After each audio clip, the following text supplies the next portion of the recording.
Apa sih kata haki? Kata haki adalah program bincang-bincang yang khusus membahas tentang hak kekayaan intelektual.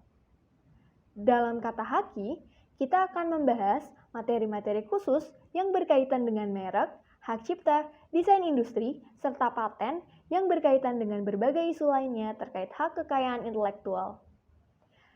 Ikuti diskusi menarik di Kata Haki dan segera kunjungi cek hki.id dan jangan lupa untuk like, subscribe, dan share YouTube channel kami di Ngerti Hukum ID dan jangan lupa pula ikuti media sosial kami di Ngerti Hukum ID.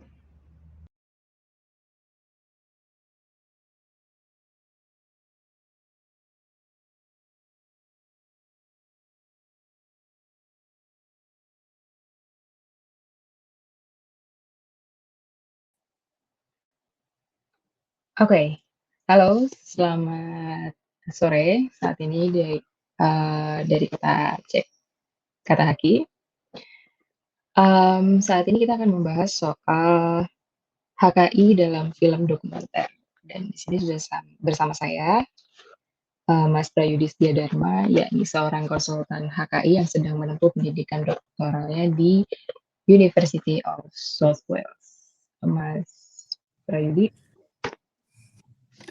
Selamat sore. Ya, sore. Apa kabarnya, Mas?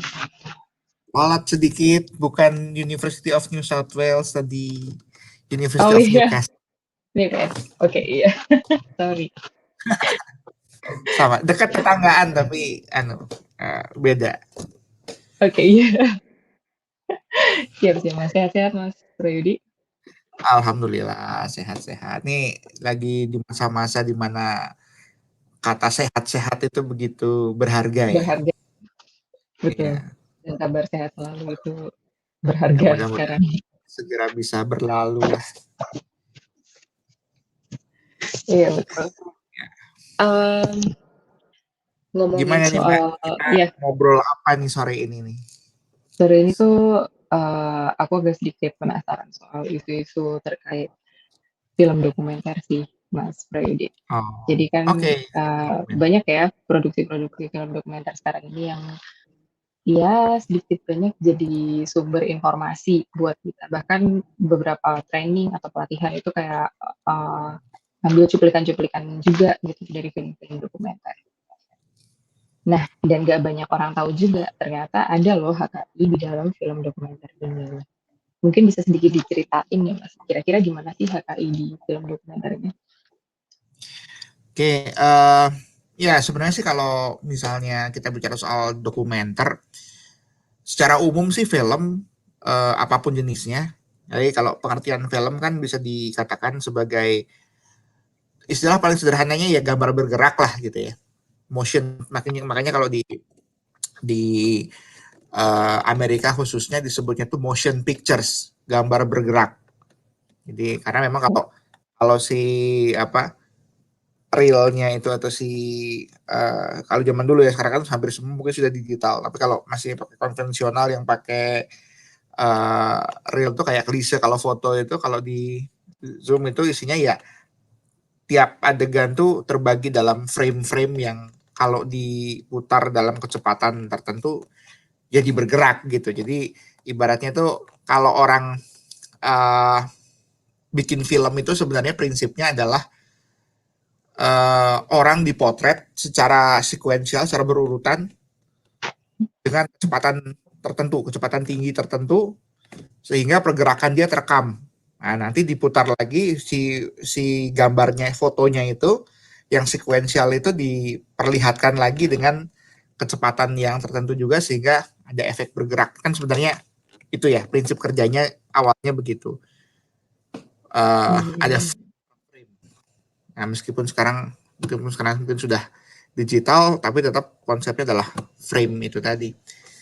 Nah, secara umum karya film atau istilahnya juga kalau sering disebut juga dengan karya sinematografi, itu merupakan objek perlindungan hak cipta. Jadi kalau menurut pasal 40 Undang-Undang nomor 28 tahun 2014 tentang hak cipta mengenai ciptaan yang dilindungi, nah, itu di huruf yang M, jadi itu ada banyak, ada sampai huruf R. Nah, huruf M-nya itu, poin huruf M-nya itu namanya karya sinematografi istilahnya, bukan, tidak disebutnya karya film.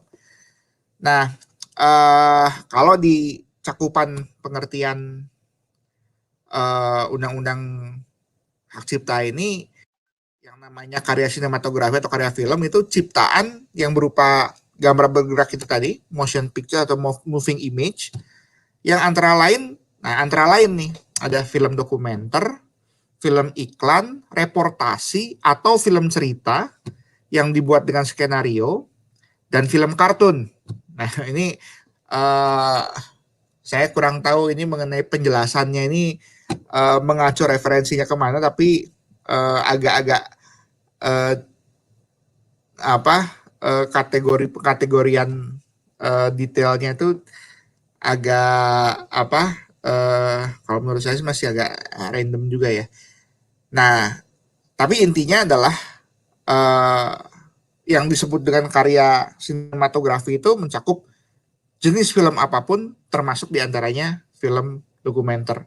Dan karya sinematografi ini, termasuk film dokumenter ini, itu bisa dibuatnya, perwujudannya bisa itu dalam menggunakan pita seluloid, pita video, dalam media digital, pokoknya itu bisa dipertontonkan untuk dipertunjukkan di bioskop, layar lebar, televisi, atau media lainnya. Kalau sekarang kan mungkin orang sudah berkurang sekali barangkali ya yang masih menikmati film di bioskop. Apalagi dengan kondisi pandemi COVID seperti ini, orang kebanyakan sudah beralih ke media streaming. Dan kita lihat banyak sekali memang film-film dokumenter juga. Kalau kita mengacu ke situs YouTube sebagai contohnya, kita bisa menemukan banyak sekali film-film dokumenter dengan durasi yang beraneka ragam tentang topik apapun di sana. Nah, tapi di situ menyisakan isu juga, ini apakah keberadaan film-film dokumenter ini di YouTube ini memang atas sepengetahuan atau mungkin di-upload sendiri oleh kreatornya, atau tidak, jadi oleh orang lain yang tidak ada hubungannya tanpa izin, kemudian dia mengupload film tersebut. Nah, ini juga menjadi satu isu tersendiri. Tapi ya intinya kalau di awal kita tegaskan dulu, film dokumenter ini menjadi bagian dari objek perlindungan hak yang masuk ke dalam kategori karya sinematografi. Itu Mbak. Kalau di dasarnya ya. Berarti film dokumenter ini adalah salah satu bagian gitu kan dari karya sinematografi. Tidak terkecuali film dokumenter. Oke. Itu kira-kira perlindungannya sama nggak sih, Mas Japra? Di dalam sinematografi itu kan mungkin ada beberapa jenis film gitu ya. Sebenarnya sih kalau untuk film dokumenter ini tidak ada yang beda ya. Jadi objek perlindungan hak sendiri tidak undang-undang hak cipta sendiri tidak membedakan durasi perlindungan hak cipta baik untuk dokumenter ataupun bukan film dokumenter. Jadi perlindungannya itu berlaku selama 50 tahun sejak pertama kali diumumkan. Jadi pada saat itu dibuat publik, diperlihatkan kepada publik untuk pertama kalinya, ya bisa melalui media apapun. Ini dilindungi selama 50 tahun sejak tanggal itu. Nah, ini tidak dibedakan. Jadi kalau di undang-undang hak cipta ya sama saja, mau itu film cerita, mau itu film dokumenter, mau itu iklan, dianggapnya sebagai karya sinematografi begitu. Oke. Jadi setelah 50 tahun itu kayak udah bebas gitu ya istilahnya, mau diapa-apain ya, gitu. 50 tahun berarti sudah bisa dimanfaatkan oleh dipergunakan, diperbanyak, dipertontonkan, dipublikasikan, ditransmisikan, streaming oleh siapapun kepada siapapun tanpa harus meminta izin dari pemegang hak ciptanya. Apa ya kira-kira film dokumenter Mungkin kalau film dokumenter yang kita tahu yang Film kayak sejarah atau kayak mungkin peringatan proklamasi ya. gitu-gitu nggak sih, Mas? Nah, ini sebenarnya Maybe. yang harus kita pilah dulu ya. Mhm. Jangan dicampur adukan juga. Meskipun memang prinsip perlindungannya sama. Ini kan sama-sama hak cipta. Jadi kita perlakukan sebagai karya sinematografi apapun itu. Jadi yang namanya karya sinematografi yang dilindungi hak cipta itu range-nya itu luas, Mbak.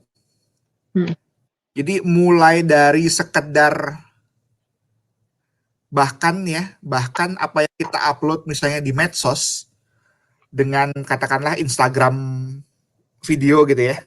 Iya. Video atau TikTok barangkali dengan durasi yang mungkin cuma kalau dulu ada sekarang masih juga ya, cuman belum tidak Iya, Snapchat yang cuma sebentar gitu ya. Ya. Itu pun sebenarnya sudah masuk sinematografi. Karena itu gambar bergerak gitu. Jadi itu pun sebenarnya sudah masuk kategori itu. Sampai ke film cerita yang atau serial mini seri yang panjang itu masuknya karya sinematografi semua gitu. Jadi kalau kita bicara soal dokumenter yang seperti apa, kita harus lihat ini yang dimaksud dokumenter apa dulu, karena kita nanti akan lihat lagi. Ini jelas kalau untuk semuanya ini kita tidak mempermasalahkan apakah karya sinematografi ini dilindungi atau tidak, karena itu sudah jelas dilindungi. Jadi undang-undang cipta sudah mengatakan bahwa itu jelas dilindungi, perlindungannya 50 tahun sejak pertama kali diumumkan. Nah, cuman yang jadi masalah adalah yang jadi banyak mungkin teman-teman yang khususnya teman-teman yang bergerak di bidang dokumenter, di bidang produksi film yang mungkin mempertanyakan hak ini kemudian dipegang oleh siapa dan batasannya bagaimana, karena kan ada aspek-aspek di film dokumenter yang berbeda dengan aspek-aspek di film cerita begitu loh. Artinya begini, saya melihatnya begini. Ada yang beranggapan barangkali bahwa film dokumenter itu kan ibaratnya kalau buku itu non fiksi, gitu kan? Ceritanya kan gitu ya. Ibaratnya kalau buku tuh bandingannya, analoginya adalah film dokumenter itu buku non fiksi. Sedangkan film cerita itu film fiksi, buku fiksi, novel, cerpen atau apapun lah. Nah, kalau film non fiksi, kalau buku non fiksi kan berarti yang ditampilkan, yang dinarasikan fakta dong, gitu kan? Peristiwa sesungguhnya dong, gitu. Informasi dong, informasi yang real gitu kan, bukan rekaan, bukan hasil imajinasi. Nah, ada juga yang beranggapan bahwa bisa jadi orang beranggapan bahwa bukankah fakta, informasi dan lain sebagainya tidak ada perlindungan hak ciptanya, berarti gimana nih hubungannya dengan film dokumenter? Nah, kemudian kan di film cerita ada pakai skenario gitu kan, ada ceritanya mungkin diangkat dari buku hasil dari penulisnya sendiri. Cuman kalau film dokumenter kan ya dia mengikuti alur fakta aja gitu biasanya gitu. Nah, apakah sama atau tidak? Mungkin ini yang lebih menjadi pertanyaan buat teman-teman yang bergerak di produksi film atau buat penikmat film. Ada nggak sih perbedaan aspek perlindungan hak cipta untuk film dokumenter dan film non dokumenter? Nah, dan ini untuk siapa saja hak ciptanya itu untuk apa? Mungkin itu yang kita perlu perdalam gitu barangkali dalam diskusi ini, karena ya ini untuk memperjelas saja supaya teman-teman juga mengerti bahwa ternyata meskipun film dokumenter begitu dasarnya fakta, ada juga gitu hal-hal yang kalau kita lihat film dokumenter misalnya, sekarang kita juga beda nggak sih gitu, misalnya kita pertanyaan, beda nggak sih dokumenter sama dokumentasi gitu. Coba kalau menurut Mbak Iya, Lala nih, dia masih apa namanya, masih agak rancu kayak dokumentasi sama iya dokumenter. dokumenter sama dokumentasi apa beda nggak sih gitu? Saya nggak tahu ya, saya bukan apa saintis yang eh, yang familiar banyak dengan ilmu di bidang perfilman. Tapi kalau dalam pemahaman awam saya, kalau misalnya kita nih jalan-jalan gitu kan, kemudian kita Hmm. sambil nge-shoot gitu kan, mendokumentasikan perjalanan kita, mendokumentasikan ini kita random gitu, itu dokumentasi kan. Mhm. Katakanlah gini lah, apa orang menikah, manggil video syuting gitu untuk mendokumentasikan acara pernikahan gitu kan. Itu Iya. dokumentasi. Jadi mulai yang dari sederhana dokumentasi. Apakah itu masuk film dokumenter? Nah, mungkin bisa dikategorikan film dokumenter juga, tapi derajat ininya seperti apa gitu. Kalau cuma sekedar film dokumentasi tanpa narasi apapun gitu, sekedar diperlihatkan gitu kan, oh ini itu mungkin termasuknya ya sekedar dokumentasi saja, belum masuk dalam film dokumenter. Karena kalau film dokumenter, sepanjang pengetahuan saya, film dokumenter yang sering sering kita lihat, bahkan kalau di ajang penghargaan film seperti Academy Awards atau film atau FFI ya, itu ada kan Mhm. kategori untuk film dokumenter Ya. ya, film baik yang panjang maupun yang pendek gitu. Nah kalau itu kan meskipun apa materinya itu adalah fakta, sesuatu yang faktual, sesuatu yang benar terjadi, tidak pakai aktor tapi mungkin pakai narasumber, tapi kan kalau kita lihat ada alurnya, ada narasi yang disampaikan, yang itu pasti apa sudah didesain sesuai dengan angle yang mau di sudut pandang yang mau disampaikan oleh pembuatnya kan, oleh filmmakernya gitu. Jadi Karena intinya ada informasi faktual gitu ya, Mas iya, jadi Rayudi yang informasi faktual disampaikan. tapi kan ada sudut pandang di situ, ada perspektif di situ kan gitu. Saya gini deh, kalau Mbak Lala ke YouTube itu banyak tuh Mhm. ya. Jakarta tahun 60-an, Mhm. Jakarta 30-an gitu. Itu dia cuma potongan-potongan klip, entah mungkin video-video lama disambung-sambung terus pakai latar lagu. Itu sih dia nggak ada narasi apa-apa di situ.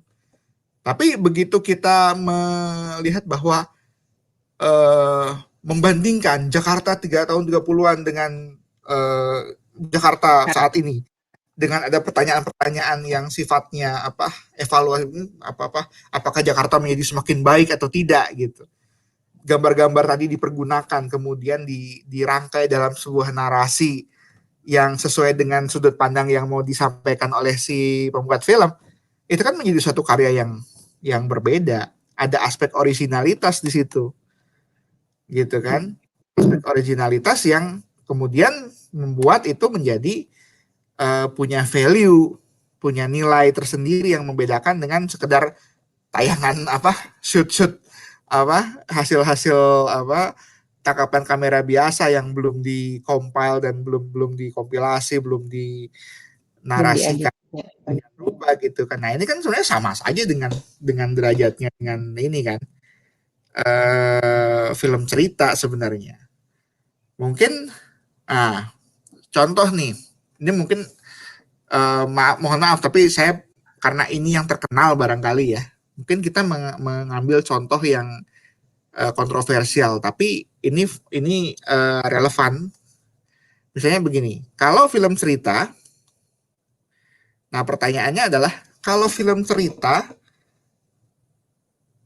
yang berdasarkan kejadian nyata bagaimana gitu, apa bedanya dengan film dokumenter? Nah di sini kan ada perbedaan, sebenarnya perbedaannya adalah meskipun si film cerita ini apa berusaha untuk merecreate ya, mereka ulang apa yang benar-benar terjadi di kejadian nyata, tapi kan semua karakternya yang ada dalam itu diperankan oleh orang lain gitu kan, dialognya juga dialog rekaan meskipun diusahakan sedekat mungkin dengan yang asli gitu.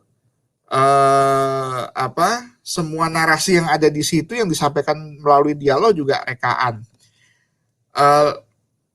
Tempat kejadian juga diupayakan menyesuaikan dengan waktu dan tempat yang sesuai dengan aslinya, tapi semua rekaan gitu. Jadi ada unsur kreativitas dari si pembuat film untuk menghasilkan rekaan kejadian aslinya. Contoh saja kita bandingkan film Pengkhianatan G30 SPKI, gitu kan? Yang dulu zaman Orde Baru setiap 30 September tuh wajib tuh semua TV harus menayangkan. Iya, Jadi ditayangkan. ini film yang paling familiar lah buat orang Indonesia, khususnya generasi yang lahir dan besar di era Orde Baru sampai generasi 80-an mungkin masih sangat melekat lah film itu. Nah, itu kan dia berusaha untuk merecreate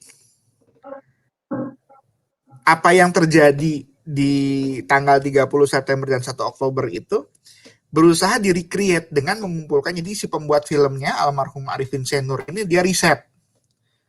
Dia mewawancarai pelaku-pelaku sejarah ketika itu, dia datang ke keluarga para pahlawan revolusi, dia mewawancarai para tahanan politik yang ada, yang terlibat dalam aksi penculikan itu, mempelajari buku-buku sejarah, sumber segala macam, kemudian dia pindahkan itu semua ke dalam skenario. Nanti ada yang memerankan tokoh-tokoh asli, dicari lokasinya yang lokasi kalau bisa sesuai dengan aslinya.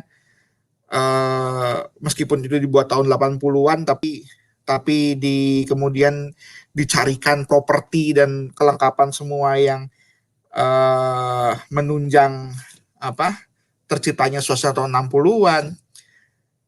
Apakah itu film dokumenter? Bukan. Itu tetap film cerita namanya gitu. Hanya dia upayakan untuk merecreate apa yang terjadi dulu. Tapi kalau misalnya film dokumenter, contohnya apa? Contohnya adalah kalau kita ambil tema yang sama, meskipun dari point of view yang sangat berseberangan, mungkin kalau kita pernah dengar film dokumenter berjudul Jagal, yang mengisahkan tentang beberapa pelaku sejarah yang terlibat dalam dalam aksi kekerasan yang terjadi pasca G30S terhadap mereka yang diduga terlibat atau simpatisan Partai Komunis Indonesia ketika itu. Nah, temanya sama nih tentang apa yang terjadi sekitar G30S. Tapi kalau film Jagal itu dia dokumenter, karena apa? Di dalamnya dia tidak merecreate kejadian dengan karakter-karakter yang dimainkan oleh orang lain, tapi dia berusaha untuk mewawancarai, menampilkan pelaku-pelaku sejarah yang terlibat dalam peristiwa di sekitar G30S di lokasi tertentu itu, ditampilkan di situ. Dia menceritakan, jadi witness, dia menceritakan dengan secara langsung apa yang dia lakukan, apa yang dia lihat, apa yang dia dengar. Kemudian diajak juga ke beberapa lokasinya, ditunjukkan, oh ini dulu saya begini di sini, saya melakukan ini di sini, ada ini di sini, di sini ini dulu lokasi ini, dulu lokasi ini, dirangkai. Kemudian saya merekam aktivitas sehari-hari dari si pelaku-pelaku sejarah ini. Nah, apa yang disampaikan sama-sama fakta, ya sama-sama sesuatu kejadian yang benar-benar terjadi gitu, yang sifatnya historical. Tapi tentunya kalau yang satu diceritakan dengan narasi yang sudah di-recreate, nah yang satunya lagi benar-benar diceritakan oleh pelakunya langsung. Nah, yang satu film dokumenter, yang satu bukan film cerita gitu. Kalau dari sisi Haki, apa bedanya? Nah, kalau yang dari sisi apakah jadi bagaimana dengan skenario? Skenarionya skripnya yang adanya di mana? Dua-duanya pasti ada skripnya, cuman skripnya beda gitu. Maksudnya skrip dari yang film cerita lengkap nih, komponennya pasti ada dialog, ada karakter. Sementara skrip dari dari yang film dokumenter, dia juga ada skripnya dan itu juga dilindungi hak cipta. Isinya apa? Yaitu menerangkan bahwa adegan per adegan ini dia mau menceritakan apa, siapa yang bagian katakanlah diwawancara, kemudian shootnya tentang apa, adegannya apa saja, diperkuat dengan apa, narasinya mau bagaimana, pasti sudah di skrip. Nggak mungkin apa semuanya improvisasi dan improv itu pasti sudah ada apa minimal sudah ada alurnya ya sesuai dengan perspektif yang mau di share oleh si pembuat film. Sama ada skripnya. Nah kemudian ada hak apa lagi? Bagaimana dengan hak dengan untuk ininya untuk penampilnya? Apakah kalau di film G30S PKI itu kan ada aktornya dan aktor ini kan memerankan tokoh nyata. Sedangkan kalau film Jagal ini kan bukan aktor tapi narasumber yang menceritakan gitu. Nah haknya bagaimana? Sebenarnya haknya oke, yang di film dokumenter, yang di film cerita bisa dikatakan itu punya hak penampil. Kemudian yang di film dokumenter bagaimana? Ya karena dia tampil dalam suatu karya sinematografi, dia juga punya hak penampil. Artinya apa? Dia juga punya hak untuk menyatakan persetujuan gitu. Apakah apa yang di shoot itu boleh ditayangkan atau tidak, boleh ditampilkan atau tidak, seberapa Jadi panjang. udah kayak aktor gitu ya yang Ya ada gitu kan. Nah makanya bagi para gitu. dokumenter pun penting ya untuk memastikan agar filmnya ini khususnya secara hak intelektual clean gitu ya. Penting bagi mereka untuk memastikan bahwa setiap orang yang terlibat dan ditampilkan dalam film dokumenter yang dia buat itu untuk menyatakan persetujuannya untuk dirinya ditampilkan sebagai bagian dari film dokumenter. Lengkap dengan persyaratannya lah. Kalau misalnya ada honorarium ya harus ada honorariumnya, harus ada persetujuan bahwa apa yang dia sampaikan itu boleh ditampilkan, kemudian dia ada istilahnya release and discharge semua hak dia atas hak kekayaan yang mungkin dia miliki atas materi yang dia tampilkan di film itu, dia release and discharge di situ agar film ini secara haki menjadi film yang free from dispute gitu, yang tidak nanti berpotensi untuk menimbulkan konflik haki di kemudian hari. Sama saja sebenarnya sama film ini kan, sama film cerita, hanya saja beda peran gitu ya, itu aktor, narasumber. Tapi tetap kalau ditampilkan ya tetap harus ditampilkan. Ilustrasi musik tetap harus ada clearance-nya kan, harus ada apalagi kalau ilustrasi musiknya yang film dokumenter kan dia juga pasti mungkin musik-musik yang berhubungan dengan era itu gitu ya, atau yang bertemakan apa yang mau disampaikan gitu. Nah, ini harus ada clearance-nya juga, sama seperti film cerita gitu. Jadi nggak lantas kemudian kan ini film dokumenter udahlah bebasnya kan ini fakta semua, nggak bisa begitu juga gitu. Jadi istilah sederhananya, bahkan kalau misalnya kalau kita mau saklek bicara tentang haki, pada saat kita mengambil karya kemudian bikin film pendek atau apa kemudian kita melibatkan karya orang lain, harus ada clearance juga gitu ke orang lain itu, ke yang menghasilkan karya gitu. Jangan langsung main comot aja gitu. Iya, iya, tapi emang sebenarnya agak susah nggak sih Mas Prayudi? Jadi kan kalau bikin film dokumenter kan pasti asal shoot gitu aja kan, kayak suasananya atau mungkin jalan ceritanya kayak ya udah apa adanya gitu secara faktual. Nah, kalau misalnya di dalam satu film dokumenter itu ternyata kayak kesorot gitu nggak sengaja ada karya orang lain juga yang masuk ke dalam film itu. Itu apakah juga harus di-credit atau nggak apa-apa biarin gitu aja? Ya, sebenarnya sih ini kembali ya tidak ada bedanya sebenarnya antara film, kalau dalam aspek ini tidak ada bedanya antara film dokumenter dan bukan film dokumenter. Dalam sebuah produksi film sewajarnya di saat post production, pada saat dia selesai melakukan syuting semua, wrap up dan editing dan segala macam, itu harus di running lagi, dicek lagi dari awal sampai akhir. Ada yang kebawa nggak? Atau ada yang haknya belum di clearance atau tidak? Gitu. Apakah semua sudah di clearance? Apakah semua sudah dipastikan bahwa ini tidak ada masalah di kemudian hari? Kalau misalnya masih ada yang kelewat, itu harus dipastikan dulu nih. Karena begini,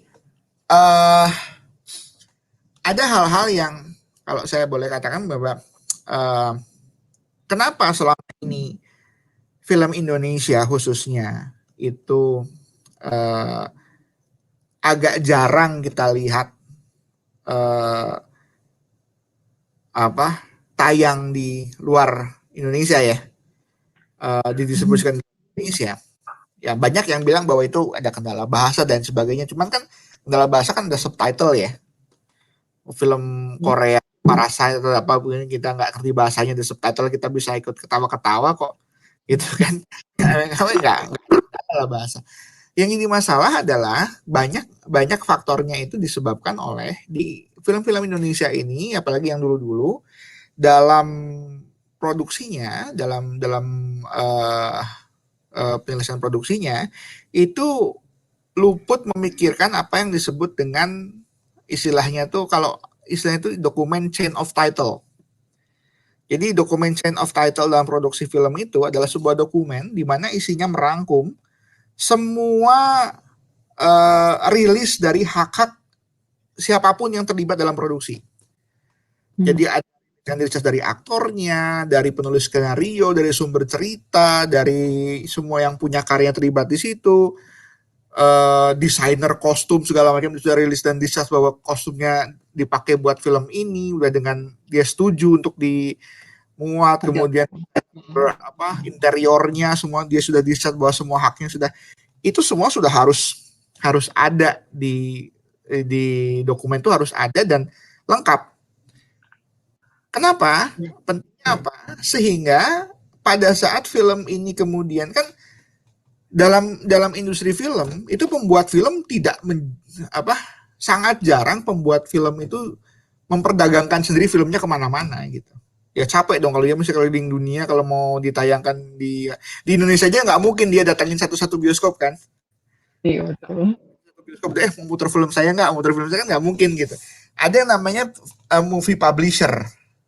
Publisher itu yang dan distributor, ada juga distributor film ini yang penting peranannya untuk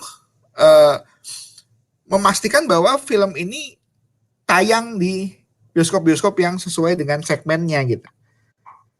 Nah, biasanya kalau movie distributor luar, kalau kita ikat kontrak dengan luar, mereka pasti akan minta ini dokumen chain of title-nya mana, gitu, lengkap atau tidak. Karena apa? Karena tentunya mereka tidak mau pada saat mereka sudah mendistribusikan film ini ke banyak negara, tiba-tiba ada yang nuntut, gitu kan? Tiba-tiba ada yang katakanlah begini, saya bikin film dokumenter tentang katakanlah tentang cara belajar generasi milenial, katakan Indonesia ya. Nah, karena kita bicaranya soal generasi milenial, ada nih masuk adegan misalnya anak-anak milenial tuh lagi belajar bersama, tapi latarnya sambil mendengarkan lagunya Adele misalnya gitu kan. Lagunya Ed Sheeran gitu katakanlah, lagi sambil belajar bersama gitu. Ini luput saya masukkan dalam clearance gitu.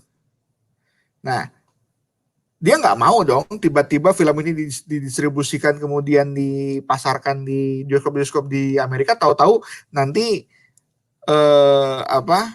perwakilannya Ed Sheeran atau perwakilannya Adele di sana mengklaim, oh ini tidak ada izinnya nih memakai lagu kami dalam itu, meskipun yang terdengar sebagai latar adegan anak-anak sedang belajar barangkali ya, itu ilustrasinya mungkin seperti itu. Nah, yang kebanyakan luput dari perhatian filmmaker di Indonesia terdahulu. Sekarang sudah mulai disadari, mulai banyak filmmaker yang aware dengan pentingnya chain of title ini, sehingga ke depan ini makin banyak gitu film-film Indonesia yang bisa didistribusikan melalui channel-channel internasional gitu. Kalau kita lihat di Netflix saja sudah cukup banyak kan film-film Indonesia yang masuk ke Netflix lah kan. Ya, bahkan saya sempat lihat tidak cuma di Netflix, mungkin di Amazon sudah sempat ada juga film Indonesia yang masuk ke sana gitu. Jadi saya rasa ini pertanda bagus bahwa produser film Indonesia itu dari pentingnya ini, sehingga mereka memastikan bahwa semua yang ada di film mereka itu clear dari potensi konflik haki ke depan. Oke.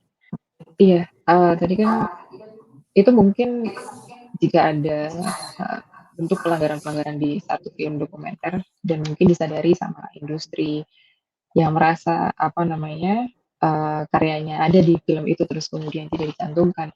Nah, kemudian bagaimana jika kalau misalnya yang sadar ternyata bukan orang yang punya karya itu, tapi kayak orang lain gitu kan. Itu kira-kira ada nggak sih Mas Brady untuk misalnya kita menemukan hal yang melanggar hak kita, terus harus gimana? Bisa juga ngelaporin atau emang harus dari industri yang punya hak kita itu sendiri? Ya, tentunya kalau dalam hal hak cipta, karena hak cipta adalah delik aduan, maka yang bisa melaporkan kalau untuk ini pidana atau yang bisa menggugat adalah yang berkepentingan, dan yang berkepentingan adalah pemilik hak ciptanya, gitu kan. Nah, bisa kan dengan publik aware, ya lama kelamaan yang punya karya tahu juga kan, gitu kan. Misalnya, oh ini apa nih ribut-ribut, misalnya, ya nggak usah gitulah, nggak usah dikasih tahu gitu. Tiba-tiba ada yang nonton kemudian loh nge-tweet misalnya atau Instagram gitu kan, komen gitu loh, kok film ini ada karya ini, di tag lagi yang itu kan si pemegang hak cipta, kok ada lagunya ini gitu di film ini. Ya di zaman digital sekarang kan yang begitu-begitu gampang banget lah taunya. Memang masih tinggal lagi si pemilik karya merasa fine aja atau mau memperkarakan gitu. Cuman kan untuk mereka bisa tahu nggak perlu harus tahu langsung, tapi di zaman digital sekarang kan gampang banget gitu. Komen tag gitu, nah udah selesai itu. langsung tahu bisa gitu ya, tapi minimal agennya gitu kan, ini kok artis saya di tag, kenapa ini, ternyata ada film yang pakai karyanya dia nggak ini, ayo kita ini ya, menunggu waktu saja. Seolah-olah waktu gitu. Sebelum ditutup mungkin Mas Prayudi punya tips-tips kira-kira apa sih yang bisa dilakukan bagi seniman sinematografi khususnya film dokumenter ya, untuk membuat film dokumenter ini kira-kira apa saja yang harus diperhatikan agar tidak melanggar hak ciptanya? Ya, intinya sih kalau untuk dari sisi perlindungannya sama saja dengan film. Jadi karya Anda, apakah itu film dokumenter, apakah itu film cerita, film pendek, animasi, ataupun vlog gitu ya, atau sekedar upload dan TikTok yang cuma beberapa menit saja, itu adalah objek perlindungan hak cipta dengan durasi perlindungan 50 tahun yang diumumkan. Itu standarnya seperti itu. Nah, tapi buat Anda sendiri yang sebagai kreator, gimana caranya supaya tidak ini ya, kalau untuk film dokumenter jangan merasa karena objek yang di cover ini adalah berdasarkan fakta, kemudian jadi merasa tidak perlu untuk melakukan clearance hak cipta gitu. Sama saja sebenarnya, karena kepentingannya bukan hanya sekedar untuk memastikan agar Anda sendiri tidak kena masalah dari pemilik hak di kemudian hari, tapi juga untuk memastikan agar film ini bisa didistribusikan secara leluasa, karena tentunya dilakukannya clearance terhadap setiap hak siapapun yang terlibat atau dilibatkan atau ditampilkan dalam film yang Anda buat dan dikomunikasikan dengan baik dan dirangkum dengan baik dalam sebuah dokumen chain of title yang jelas, itu akan memudahkan film produksi Anda untuk didistribusikan ke atau melalui banyak saluran distribusi film, tentunya merupakan keuntungan buat Anda sendiri ke depan begitu. Jadi saran dari saya adalah meskipun ini film dokumenter, tolong pastikan agar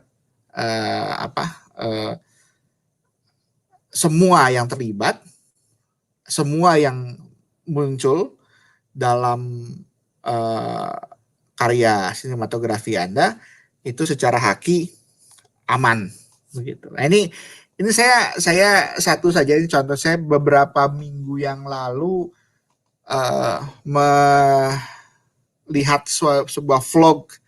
Dia vlognya itu vlog kulineran. Nah, dia datang ke sebuah warung. Jadi rupanya si vlog kuliner ini dia follow up dari komen-komen followernya gitu kan. Banyak yang menyarankan kesini dong. Nah, dia kemudian datang ke sebuah warung tenda ya yang cukup terkenal, tapi warung tenda itu nama dan logonya sangat mirip dengan jaringan rumah makan di Indonesia gitu yang sudah cukup terkenal gitu. Nah, dan kemiripan ini kalau menurut saya kalau dipermasalahkan oleh si yang punya jaringan rumah makan, ini sangat berpotensi dianggap sebagai pelanggaran hak merek begitu. Nah, ini yang begini-begini juga kan harus hati-hati sih membuat film gitu. Jangan sampai kemudian dianggap sebagai turut membantu atau mengendorse terjadinya pelanggaran hak cipta milik orang atau hak intelektual lainnya milik orang lain gitu. Ini yang harus diperhatikan oleh teman-teman semua, khususnya yang berkecimpung di dunia produksi film atau di dunia sinematografi. Oke. Terima kasih banyak Mas Prayudi atas insight-insight hari ini soal HKI dalam film dokumenter. Mudah-mudahan juga bermanfaat bagi rekan-rekan sekalian yang menyaksikan kata haki kali ini. Mungkin bisa kita tutup kata haki pada sesi kali ini. Saya sekali lagi ucapkan terima kasih banyak ke Mas Prayudi. Sampai jumpa lagi di kata haki selanjutnya. Terima kasih. Terima kasih, selamat siang selalu.